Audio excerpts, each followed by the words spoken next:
좋으신 주님을 찬양합니다. 오늘도 새벽 예배 함께 하시는 모든 성도들 가운데 하나님의 은혜가 있기를 원합니다.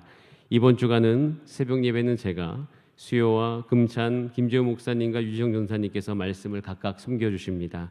금주간에도 성도님들의 삶에 말씀의 능력이 나타나기를 간절히 기도하겠습니다. 오늘 읽은 본 말씀을 통하여서 아가서, 솔로몬의 아가에 대한 말씀을 함께 나누도록 하겠습니다. 오늘 본문을 쭉 읽어보면 이 본문은 남녀 간의 사랑 이야기, 남녀 간의 대화를 기록한 것이라고 볼 수가 있습니다. 읽었던 오늘 2절부터 7절까지는 여자가 남자에게, 8절부터 11절까지는 남자가 여자에게, 12절부터 14절은 다시 여자가 남자에게, 15절, 16절 각각 남자, 여자 서로 주고받는 대화의 내용입니다. 아가서는 하나님의 음성이 직접적으로 나타나지 않은 성경입니다. 그래서 처음에 아가서를 읽으면 이런 사랑 이야기가 많기 때문에 당황하는 분들이 있다는 것을 제가 발견한 적이 있습니다. 그래서 한번 곰곰이 생각해 봅니다. 하나님의 직접적인 음성이 있지 않는 이 성경이 어떻게 하나님의 말씀으로서 우리 가운데 그 메시지를 전달할 수 있을까? 아가서는 그 하나님 아버지를 드러내기 위해서, 하나님께서 우리에게 주시는 그 말씀을, 그 음성을 우리가 듣게 하기 위해서 한 가지 이야기를 꺼내는데 그것이 무엇이냐면 이스라엘 왕의 결혼 이야기를 꺼냅니다. 성경은 결혼에 대한 표현이 굉장히 많습니다. 그리고 무엇보다도 하나님이, 예수님이 우리의 남편됨을 이야기합니다. 이사야 54장 5절에 이렇게 말씀을 기록하고 있습니다. 한번 같이 읽어보겠습니다. 시작. 이는 너를 지으신 이가 내 남편이시라.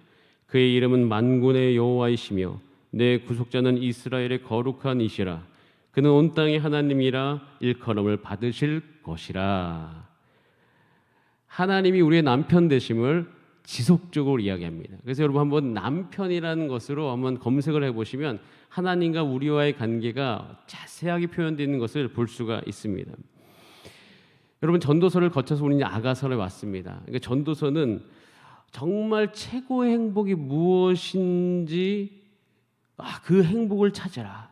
하나님을 만날 때 우리의 모든 허물은 사라지고 거기서 비로소 우리의 만족이 있다라는 것을 전도서는 우리 가운데 알려줍니다. 근데 그 실체가 무엇이냐?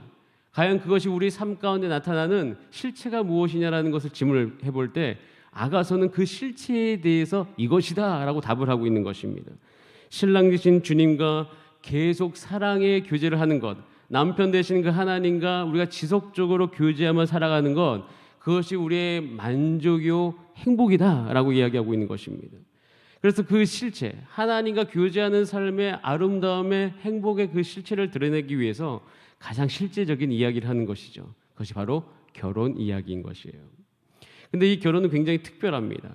왜 특별하냐면 주목해 볼 것은 이 결혼 이야기가 그때 당시에 왕의 이야기, 이스라엘의 왕 솔로몬, 그리고 그 여성은 흑인 여성. 사실 이게 두 조합이 어울리지가 않죠. 그리고 또 솔로몬은 왕으로 지휘했을 당시에 굉장히 많은 결혼을 했습니다. 근데 그 결혼의 목적은 뭐냐면 정치적 일대가 많았어요. 그 나라를 부강케 하기 위해서 그 나라가 정말로 힘을 쓰기 위해서 주변 여러 나라들과 외교적인 결혼을 많이 했다는 거죠. 그러니까 그 결혼 안에는 다양한 목적들이 있는데 특별히 이 술람님 여인과의 결혼은 전혀 정치적이지 않았다는 것이에요. 아주 순수하고 아주 열정적이었다는 것입니다. 그렇게 이 솔로몬과 순수하고 열정적인 사랑을 나눴던 이 술람 여인, 이 여인은 과연 누구냐라는 것은 우리가 한번 이 본문을 통해서 질문해 봐야 됩니다. 6절에 그 여인에 대해서 그 배경을 추측해 볼 수 있는, 생각해 볼 수 있는 구절이 나옵니다. 오늘 읽었던 본문 말씀 6절을 한번 같이 읽어보겠습니다. 시작. 내가 햇볕에 쓰여서 거무스름할지라도 흘겨보지 말 것은 내 어머니의 아들들이 나에게 노하여 포도원 지기로 삼았음이라. 나의 포도원을 내가 지키지 못하였구나 라고 되어 있습니다. 야, 내 얼굴이 검은 것 같아? 내가 햇볕에 쬐어서 거무스름하게 보여? 이것이 괜히 거무스름하게 보인 게 아니다. 내 어머니 아들들, 그러니까 오빠죠. 오빠나 남동생 나에게 노하여서 포도원 지기로 삼았다. 또 그들의 포도원을 돌보느라고 내 것도 돌보지 못한 그런 인생을 살았던 것이다. 그러니까 자기 것도 돌보지 못하면서 남의 것을 돌볼 수밖에 없는 그런 포도원지기의 삶을 살았다는 것이에요. 물론 그것이 왜 그렇게 살았는지에 대해 자세히 나와 있지 않습니다. 자신의 잘못일 수도 있고요, 아니면 가족 간의 오해일 수도 있습니다. 그런데 중요한 것은 그렇게 자기가 원하지 않은 삶을 살았다는 것이에요. 그러니까 포도원지기로서 흑임이면 이스라엘 왕과 결혼하기는 정말 어려운 상황인 것을 여러분 이 성경을 조금이라도 우리가 읽어보면 상식적으로 이해하게 되실 것이에요. 그런데 이렇게 이 여인이 어떻게 솔로몬을 만날 수 있었을까? 7절 말씀에 그 이유를 볼 수가 있습니다. 7절 말씀을 같이 읽어보겠습니다. 시작. 내 마음으로 사랑하는 자야, 내가 양치는 곳과 정오에 쉬게 하는 곳을 내게 말하라. 내가 내 친구의 양떼 곁에서 어찌 얼굴을 가린 자 같이 되랴 라고 되어 있습니다. 이 여인이 찾는 거예요. 어디 양치는 곳에서 그 사랑을 찾고 있어요. 여러분, 그러면은 이 포도원지기로 살아가고 있는 이 여인과 솔로몬이 어디에서 만났었을까요? 양치는 곳이에요. 근데 그 양치던 솔로몬을 만날 수 있었던 이유를 한번 곰곰이 생각해 보면 이 여인은 포도원지기의 삶을 살았기 때문에 만날 수 있었다는 것입니다. 여러분, 우리가 하나님을 어떻게 만날 수 있을까요? 여러분, 하나님을 만날 수 있는 것은 굉장히 아이러니할 수 있지만 우리의 죄악 때문에 하나님을 만나는 것이에요. 우리의 연약함 때문에 하나님을 만나는 것입니다. 저 같은 경우에는 그 고등학교 시절에 아주 막막한 그 고등학교 시절의 답답한 가운데 수많은 성적의 비교감과 수없이 무한대의 경쟁을 해야 되는 그 시기 가운데 마음이 답답했어요. 그리고 굉장히 내 스스로에 대해서 어려운 생각들을 하고 있었을 그때 그것 때문에 하나님을 만납니다. 우리가 왕 되신 예수님을 발견하는 것은요, 우리가 가장 연약할 때에 만나게 됩니다. 바울은 죄 중에 예수님을 핍박하던 사람들, 그러니까 신약의 바울, 그 사람들을 잡으러 가는 길에 예수님 만나요. 신약에는 그 삭개오 이야기가 있습니다. 삭개오는 어떻게 만납니까? 자신의 그 한계 때문에 예수님을 만납니다.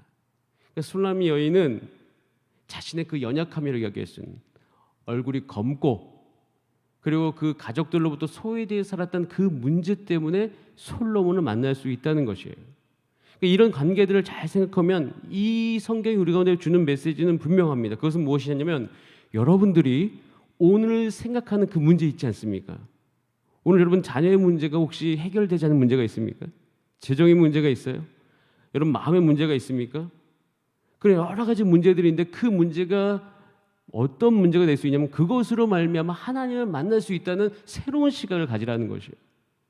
이 여인은 자신의 문제 때문에 그냥 거기서 끝나는 것이 아니라 사실 그것 때문에 솔로몬을 만날 수 있었다는 것이에요. 여러분, 성경에 보면 이런 관점으로 기록한 성경들이 굉장히 많이 있습니다. 한 예를 요한복음 8장에서 한번 찾아보겠습니다. 8장 1절부터 4절까지 말씀을 한번 쭉 읽어보겠습니다. 같이 합독하시겠습니다. 시작. 예수는 갈람산으로 가시니라. 아침에 다시 성전으로 들어오시니 백성이 다 나오는지라. 앉으사 그들을 가르치시더니 서기관들과 바리새인들이 음행 중에 잡힌 여자를 끌고 와서 가운데 세우고 예수께 말하되 선생이여, 이 여자가 간음하다가 현장에서 잡혔나이다. 여러분, 이 여자가 어떻게 언제 예수님 만납니까? 그 간음하던 현장에서 잡혀서 예수님을 경험합니다. 그러니까 이것 때문에 안 되겠지, 저것 때문에 안 되겠지, 그런 어떤 생각들이 우리 가운데 밀려올 때 우리는 동시에 같이 생각하는 것은 이 문제로 예수님을 만날 수 있다는 것이에요. 이 문제로 예수님과 교제할 수 있다는 것이에요. 오히려 이 문제 때문에 예수님께 가서 듣고 그 문제를 해결함으로 말미암아 예수님과 친해질 수 있다는 것이에요. 그래서 우리는 오늘 이 말씀을 통해서 우리의 문제를 바라보는 새로운 관점을 얻게 됩니다. 그것은 무엇이냐면 술람이 여인은 포도원지기로서 가족으로부터 소외되었다고 생각했을 그때 가정의 주류에서 배제되었죠. 그런데 그 혹독함이 오히려 솔로몬을 만나는 과정이었다는 것이에요. 그래서 이 여인의 강점이 솔로몬을 만남으로 말미암아 강점으로 바뀌듯이 우리는 생각해야 됩니다. 우리가 갖고 있는 이 문제, 이 어려움이 내가 오늘 하나님을 만나는 것으로 바뀔 수 있다는 것이에요. 그래서 여러분, 오늘 여러분이 만나는 그 수많은 문제들 향해서 이렇게 선포하시기 바랍니다. 이 문제로 내가 하나님을 알게 될지어다. 이 문제로 우리 하나님을 알 수 있어요. 여러분이 있는 그 생각하는 그 문제로 말미암아 우리는 하나님을 만날 수 있다는 것이에요. 이것을 계속 오늘 하루 종일 여러분의 삶 가운데 실제적인 그 현장에서 선포하시기를 바랍니다.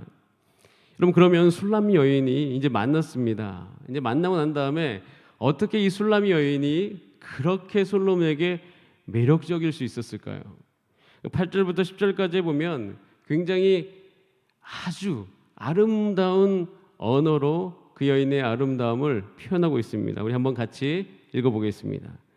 여인 중에 어여쁜 자야, 내가 알지 못하게 8절입니다. 못하겠거든 양떼의 발자취를 따라 목자들의 장막 곁에서 너희 염소 새끼를 먹일지어다. 어여쁜 자라고 얘기합니다. 9절에 보면 이렇게 되어 있습니다. 바로의 병거의 준마와도 같다라고 되어 있습니다. 10절에 보면 내 목은 구슬개매로 아름답구나라고 되어 있습니다. 그 여인이 얼마나 아름다운지 이야기합니다. 그런데 이렇게 솔로몬이 그 여인에게 아름답다고 하기 전에 사실 저에게 더 크게 와닿은 한 가지의 말씀은 5절입니다. 우리 5절 다시 한번 읽어보겠습니다. 5절 말씀입니다. 예루살렘 딸들아, 내가 비록 거무나 아름다우니 게달의 장막 같을지라도 솔로몬의 휘장과도 같구나. 여러분, 내가 비록 거무나 아름답다라고 이야기한 사람이 누굽니까? 그 여인 스스로가 그렇게 이야기한 것이에요. 게달의 장막은 유목민들이 치는 염소 가죽과 같은 아주 검은 텐트를 이야기합니다.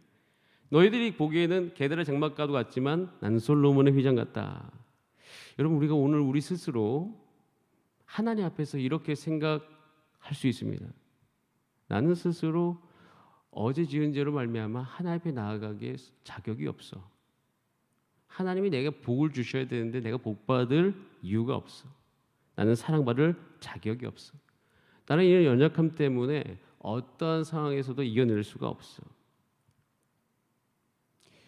이렇게 생각하는 경향이 우리 마음 깊숙이 있을 때가 있습니다. 그런데 이 여인은요, 이 내면이 굉장히 단단합니다. 내가 스스로 자격이 없어 이게 아니라 나는 거무나 아름답다라고 되어 있습니다. 난 조금 모자랄 수 있지만 외관적으로 그렇지만 내 마음은 난 내 스스로 전혀 그렇지 않다라는 것이에요. 바로의 준마는 정말 최고로 잘생긴 말을 이야기하는 것이에요. 이렇게 자기 스스로 아름다움에 대해서 생각을 하고 있는 거예요. 이 근거가 과연 어디 있냐는 거죠. 저는 이 근거가 그 여인이 솔로몬과의 교제 가운데 그 근거를 찾아볼 수가 있습니다. 나를 사랑하는 사람이 누구냐는 것을 생각하는 거죠. 그리고 사실 나의 가치, 나의 아름다움은 어느 말의 근거로 말미암아 내 스스로 생각하는가, 여기에 달려있다고 생각합니다. 그래서 에베소서 2장 11절 13절에 바울은 이렇게 분명히 이야기하고 있어요. 11절에 이렇게 시작합니다. 그러므로 생각하라. 여러분, 생각하셔야 됩니다. 무엇을요?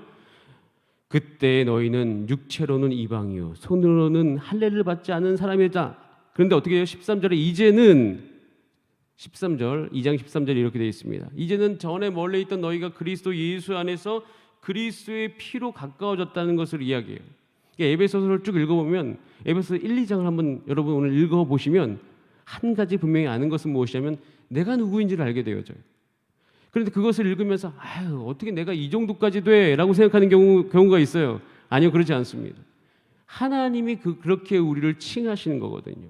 그러니까 내가 어떻게 된 것을 우리는 생각해야 돼요. 무엇으로 말미암아 예수 그리스도께서 내게 행하신 그 일로 말미암아 내가 누구인지를 생각해야 돼요.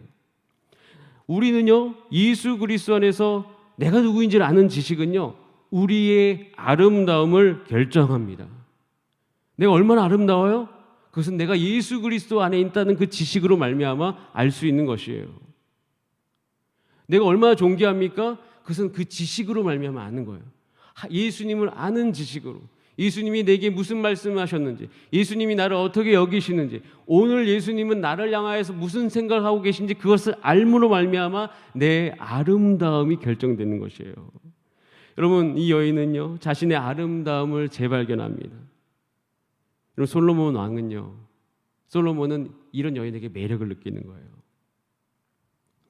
여러분, 이스라엘 왕으로서 우리가 딱 그냥 상상하는 아름다운 왕비의 모습 무엇입니까? 외모가 아름답고 아주 멋진 몸을 가진 외국 공주의 모습을 상상할 수 있죠. 그런데 솔로몬은 그 수많은 여인들보다 자신의 스스로의 가치를 알고 그 마음의 매력을 풍기는 이 여인에게 강하게 끌리는 것을 볼 수가 있습니다. 여러분, 하나님 안에서 내가 정말 괜찮은 사람인지를 내가 알 때 하나님 기뻐하십니다. 왜냐하면 하나님 이미 그렇게 만드셨거든요. 성경에는 수많은 이야기들이 그렇게 이야기하고 있습니다. 하나님이 나를 어떻게 생각하는지. 주변 사람들 내 외모 내가 볼 때 별 볼일 없는데 하나님의 백성으로서 하나님의 말씀으로 내가 계속 묵상을 하고 그것을 말미암아 내가 정말 괜찮은 사람인가라는 것을 깨닫는 그 사람, 그거 보시고 하나님이 너무 좋아하십니다. 이렇게 하나님의 말씀을 읽으면서, 아가서를 읽으면서 이런 하나님 아버지의 마음이 느껴집니다. 하나님의 말씀으로 내가 큰 만족을 갖게 되고 자신감이 넘칠 때 하나님 너무 기뻐하십니다. 하나님은 나의 가치를 내가 가진 돈의 어떠함으로 결정하지 않기를 원하십니다. 외모의 어떠함으로 결정되어지지 않기를 원해요. 내 뒷배경이 어떠함으로 그것이 결정되지 않기를 원합니다. 하나님은 하나님의 말씀으로 나의 가치가 결정되기를 원하십니다. 여러분, 우리는 이것을 날마다 하셔야 돼요. 하나님이 우리 남편 된 것을 잊어버리면 안 됩니다. 그분의 말씀으로 나의 그 가치가 날마다 생각되어지는 것을 우리는 꾸준히 하셔야 돼요. 그러지 않으면요, 아마도 우리는 이렇게 됩니다. 오늘 아침에 하나님의 말씀 가운데 딱 묵상하고 씻고 이제 출근을 딱 합니다. 공부를 하러 갑니다. 저녁에 다시 오게 되어지죠. 근데 그 하루 종일 어떻게 살아갑니까? 하나님과 나와의 관계를 해박하는 수많은 사건들이 있습니다. 꼭 나의 행복이 남들에 의해 결정되는 것처럼 하루를 살아갈 때가 많습니다. 그러다 보면 저녁에 잊어버립니다. 무엇을요? 예수 그리스도가 나의 남편됨을. 그래서 우리는 그때 예레미야 2장 2절 말씀을 들어야 됩니다. 우리가 같이 한번 읽어보겠습니다. 시작. 가서 예루살렘의 귀에 외칠지어다. 여호와께서 이와 같이 말씀하시기를 내가 너를 위하여 내 청년 때 인애와 내 신혼 때의 사랑을 기억하노니 곧 씨 뿌리지 못하는 땅 그 광야에서 나를 따랐습니다. 하나님이 계속 기억하라고 해요. 이사야서도 그렇고 예레미야도 그렇고 하나님이 남편됨을 많이 이야기합니다. 우리 저녁에 다시 생각해야 돼요. 어떻게 해요? 바로 예수 그리스도가 나의 남편됨을 다시 생각하는 거죠. 예수님을 만나는 겁니다. 절대 가치를 만나는 겁니다. 세상을 만드신 그분을 만나는 겁니다. 그분의 말씀이면 다 되는 그런 분을 다시 만나는 거예요. 그렇게 되면 어떻게 됩니까? 야, 내가 어여쁜 자야. 내가 승마가 되어지고 내 기쁨의 향기가 뿜어져 나오는 것을 우리는 경험할 수가 있습니다. 이런 코로나19 상황이 계속 지속됨에 따라서 우리 내면의 성취감이 훼손되는 것을 느낍니다. 뿌듯함이 사라져가요. 개인적으로도 여름 사역하고 청년들과 함께 뒹굴고 같이 예배드리고 같이 해야 되는데 못하지 않았습니까? 뿌듯함이 없어져가요. 채워져야 될 욕구가 있는데 그것이 무시되는 듯 해가지고 자아상이 무너져 가는 그런 느낌이 있습니다. 이런 치명적인 부정적인 내 스스로에 대한 생각들 어떻게 우리가 회복될 수 있습니까? 나의 가치를 아는 그분을 만날 때예요. 그것은 바로 예수님 앞입니다. 그러면 우리 그 예수님을 말미암아 우리 스스로 알게 됩니다. 내가 거무나 아름답다. 거무나 아름답구나. 그리고 그것이 우리 안에 가득가득 채워져 갈 때 여러분, 하나님께서 우리를 아름답게 만드셨습니다. 매력적으로 만드셨고요. 그리고 정말 누구보다도 존귀하게 만드셨어요. 그 존귀함이 우리의 삶에서 빛을 발하게 되어집니다. 그래서 여러분, 오늘도 그 예수 그리스도를 만남을 통하여서 거무나 아름다운 줄 아시는 여러분 되시기를 바랍니다. 그 아름다움은 바라보는 자의 눈에 달려 있습니다. 같이 기도하시겠습니다. 우리가 지금 함께 기도하실 때 살아계신 하나님 아버지, 내가 오늘도 주의 말씀으로 나의 가치를 삼을 수 있는 사람 되게 하여 주시옵소서. 내가 가지고 있는 이 연약함과 이 문제가 오늘 그 절대적인 가치를 지니신 분, 말씀하시면 다 이루시는 그분과의 만남으로 가게 하여 주시옵소서. 그래서 그 안에서 내가 만족을 누리고 문제도 해결되어지고 그분의 말씀으로 내가 오늘도 살아가는 하루 되게 하여 주시옵소서. 우리 다 함께 주여 한번 부르신 다음에 합심으로 기도드리겠습니다. 주여